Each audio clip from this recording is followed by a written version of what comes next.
চলতি মাস থেকে আগামী বছরের ফেব্রুয়ারি মাস পর্যন্ত 12টি শৈত্যপ্রবাহ ও শিলাবৃষ্টি হতে পারে বলে জানিয়েছে আবহাওয়া অধিদপ্তর। এর মধ্যে 4টি তীব্র শৈত্যপ্রবাহ রয়েছে। আবহাওয়া অধিদপ্তরের পরিচালক মোহাম্মদ মমিনুল ইসলামের সই করা দীর্ঘ 3 মাসের পূর্বাভাসে এ তথ্য জানা গেছে।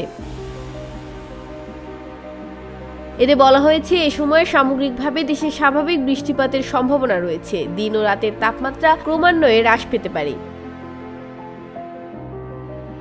দেশে 3 থেকে 8টি মৃদু থেকে মাঝারি ধরনের শৈত্যপ্রবাহ বয়ে যেতে পারে, তবে এর মধ্যে উত্তর পশ্চিমাঞ্চল, উত্তর পূর্বাঞ্চল ও মধ্যাঞ্চলে 3-4টি তীব্র শৈত্যপ্রবাহ বয়ে যেতে পারে।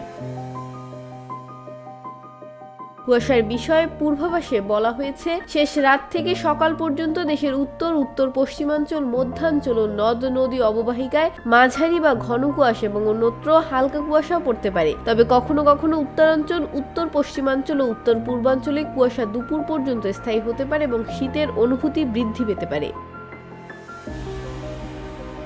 ফেব্রুয়ারি মাসের শেষার্ধে দেশের কোথাও কোথাও 2-1 দিন শিলাবৃষ্টি সহ বজ্রঝড় হতে পারে। ডেস্ক রিপোর্ট, ভোরের পাতা।